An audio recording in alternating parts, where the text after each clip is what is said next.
In the name of Allah, most gracious, most merciful. All praise and thanks are due to Allah, and peace and blessings be upon His Messenger. Prayer, Salah or Namaz, is the second pillar of Islam after Shahada. It is mandatory upon every adult, sane Muslim, man and woman, even when you are sick, suffers from urinary incontinence, gas problem, istihada, which is irregular, non-menstrual bleeding, on the road, on a ship, or in an aeroplane, and not only during Ramadan or when you are going through a hardship. Unfortunately, many Muslims do not take this obligation seriously. Performing your daily prayers will give you many benefits in this life and the hereafter. First, the benefits in this world. Performing your 5 daily prayers will keep your body and clothing pure. It will make you time punctual. It will keep you connected with your Creator. It will keep you from evil thoughts and actions. Allah subhanahu wa ta'ala says in the Quran, Salah is difficult, but it is good for you. It will give you inner peace. It will help you overcome your anxiety and depression. It will give you inner strength to deal with worldly problems. Now the benefits in the hereafter. Neglecting your Salah out of laziness is one of the most heinous sins in Islam.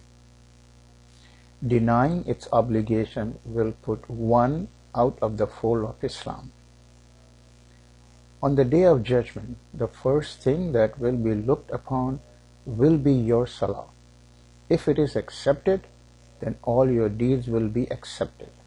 And if it is not, then all your deeds will be rejected. If you pray, it will benefit you and not Allah subhanahu wa ta'ala. And if you don't, it will harm you and not Allah subhanahu wa ta'ala. Now let me give you some suggestions for those who stop praying, who never did, or find it difficult to pray. Ask Allah subhanahu wa ta'ala to make it easy for you. Read this book to know the authentic way of performing your prayers. It's Make Wudu and Salah Like the Prophet. It is written by Sheikh Muhammad S. Adli. Or you can go to any masjid for help. Start with just one, the easiest one, and then slowly add the next and the next. And within few weeks, you will be doing all 5 with ease, inshallah. Start only with Fard, and when you feel comfortable, add Sunnah. Remember, if you don't pray Sunnah, it is not a sin, but you don't get the reward. But if you don't pray Fard, it is a sin. Keep your prayer rug open in your room. It will be a reminder to pray. Encourage your spouse, children to pray and try to do in congregation, at home or in the masjid.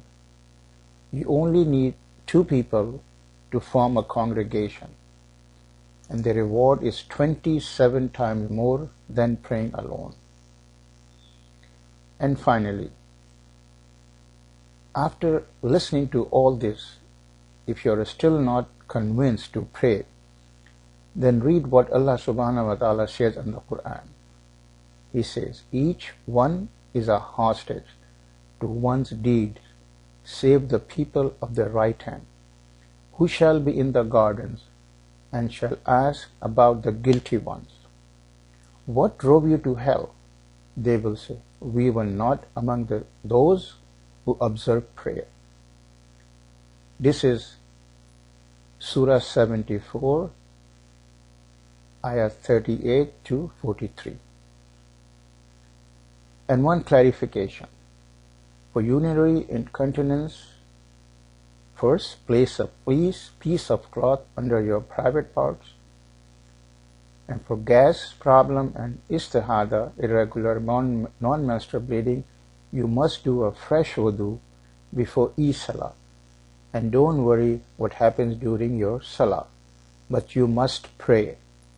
I hope you will ponder upon these and will pray accordingly.